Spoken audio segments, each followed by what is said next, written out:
Being somebody who has struggled with confidence their whole entire life, I want to share with you the steps that I have used in order to help me gain my confidence back. In certain times in my life, I had such high confidence, and in other times in my life, I felt like the world was falling apart. So here are my steps that I personally use to gain my confidence back, and I hope that you can use them in order to help yourself grow your own confidence. Welcome back, and if you're new to the channel, my name is Bennett. I'm here to share some ideas that have helped me move the needle just a little bit, and I hope you find them beneficial. Confidence is one of those things that in so many different areas of our life, if we're not working on it in order to become more confident, then all that's going to happen is that we're going to miss out on certain experiences. We're not going to be able to feel the way we want to be feeling and do the things that we want to be doing. And that comes to my first tip. You see, for me, I just thought somebody was a confident person. They came out of the womb as somebody who was going to be able to conquer so many different things. But then I realized that confidence is something you need to be working on in every arena in your life. And it's interesting because you could be very confident in certain areas of your life and have very low confidence in different areas of your life. And just understanding that one concept could be so massive in terms of our own personal growth. Because if we want to become more confident in something, we have to realize that it's very possible we could be very good at the Rubik's Cube, but then when it comes to playing guitar, you might not feel confident at all. And if you think about the things that you are confident in, and I would challenge you, what is something that you are confident in? It doesn't have to be something that you have to do in front of millions of people,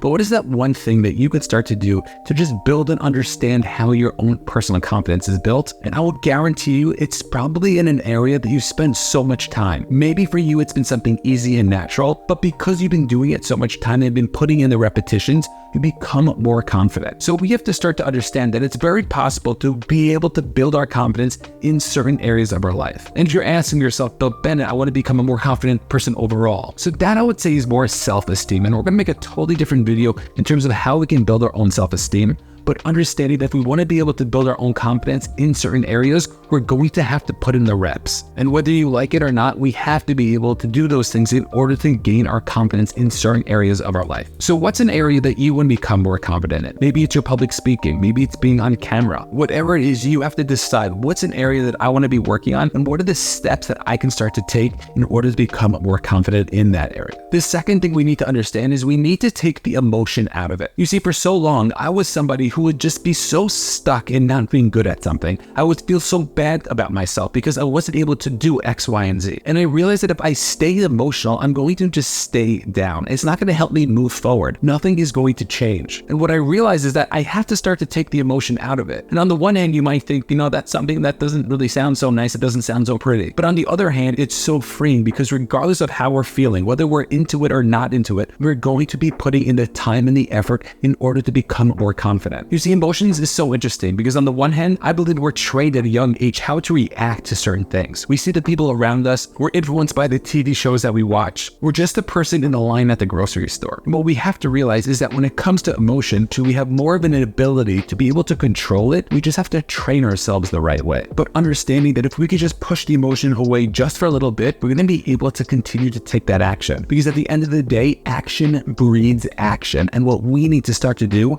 is allow ourselves to take that initial action without getting emotional about it in order to move forward. I don't know if this resonates with you, but have you ever tried waking up early in the morning and your body's just telling you, go back to sleep? What are you doing? You could get another hour or 2 hours, and why are you waking up early? And for so many people, they fall right back into it. They hit the snooze button and don't get out of it. And for me, many times that does happen. But the days that I'm able to just not think about it, the days that I'm able to push that emotion away and allow myself to push forward and to not think, that's going to be the thing that's going to allow me to build my confidence to start waking up earlier. And it goes with every area that we're trying to build. If you want to become more confident, we have to take the emotion out of it and just look to take the steps forward that's going to allow us to become more confident. And that gets me to my third point. And before we get to the third point, if you are somebody who's looking to work on your confidence, make sure to hit the subscribe button down below. So now you might be asking yourself, well, Bennett, that's really nice that I have to be able to push the emotion away and I have to really be able to take that action, but that action is very uncomfortable. And what we have to realize about confidence is that when it comes to confidence, it's not about being a confident person in the moment. The confidence is a result of doing something so many different times. So what we have to realize is that we have to be able to take the action in spite of the discomfort. And what most people are really looking for when they want to become more confident to get onto stage or to be able to present to their boss or to ask the girl out is that they want to be able to have the courage to go over and do the thing that they want. And if we can give ourselves permission to say, hey, I'm supposed to be uncomfortable. uncomfortable here.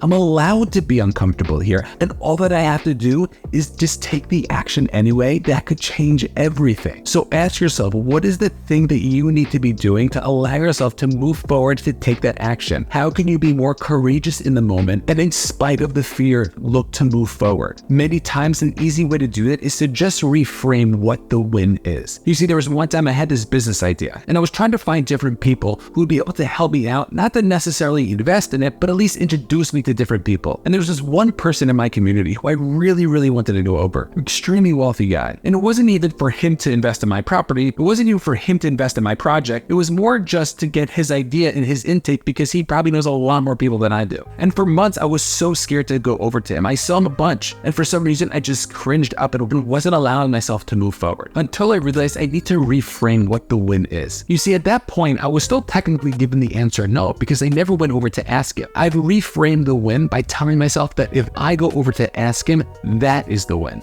Regardless of if he says yes or regardless if he says no, I'm going to go over and I'm going to ask him. Once I ask him, then I'm just going to be proud of myself because that's the thing that I want to be doing. So the next time I saw him, I buckled up, I built the courage, and I went over to ask him. And that was the thing that I was so proud of. So recognizing what it is that we're really putting all the weight on could be something that could really help us move forward. It could be that you want to raise your hand, but the fact that you're raising your hand is the win. It's not about getting the answer right or an answer wrong. Now, of course, we want to be able to build that up and be able to build that tolerance to do those things, but recognizing that is going to be key when it comes to the confidence that we're looking to build. So the next time you see something that you really want to be doing, but you just feel uncomfortable doing it, recognize that the only way to build your confidence in that specific situation is by doing it, by taking the action. Stop judging yourself on the result because you've never done it before. Of course, you want to succeed. You should prepare as much as possible, but once we are prepared enough, we should raise our hand, move forward, be courageous, and take that action. And that brings me to my fourth point. We need to understand that when we are looking to build our confidence, we are going to have to do it over and over and over again. You see, the first time I ever did my live on Instagram, I was so nervous. I was so scared to do it. And it took me about 2 or 3 minutes, and that's all I really was on. And I think my mom was the only one who watched it because I texted her beforehand, do you mind going on my live, just because I want to make sure that somebody's there. And what was interesting is that I was so scared. But after doing live after live after live, doing 200 and plus lives to this point, what I realized is that I have the ability to get better and better on camera just by putting in more repetition. And the more comfortable I get, I'm able to focus on different things. It's very similar to driving a car. When you're first driving a car, you're sitting there at the front and you can't even turn your head in order to see the mirrors. I remember sitting down and asking my dad, can I make a left? Can I make a right? And what we have to realize is that when we're growing up, when we're trying to build our confidence, there's so many things that we're focusing on. And if the more we do it, the more we get used to all the different areas of our life. And if we can start to put ourselves out there more and more and more, we're going to be able to focus on what is really necessary in order to become a master at the thing that we're looking to do. So stop waiting to say, I'm going to do it once.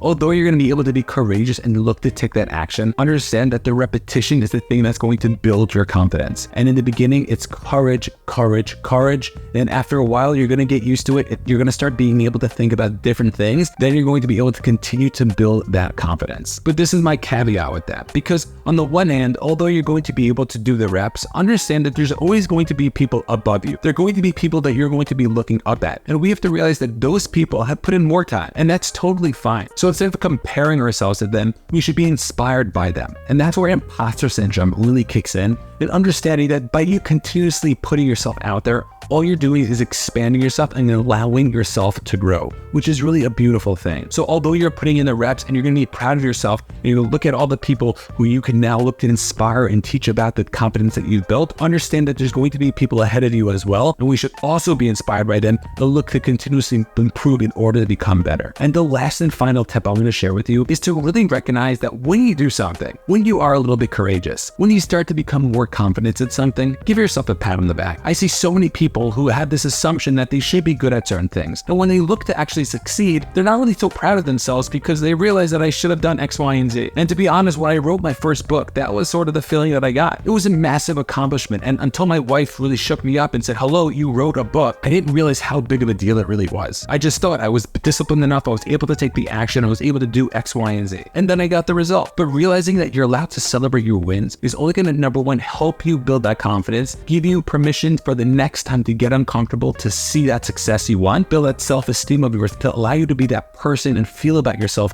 the way you really want to feel. Feel confident about yourself and trusting yourself. Know that whatever goes on, you are able to handle it. And for many people, one of the big problems about confidence is that they just get in their heads a little bit too much. And if you're somebody who has a lot of negative thoughts and you want to try to figure out how you could stop those negative thoughts in order to move forward and build your confidence, make sure to take a look at this next video.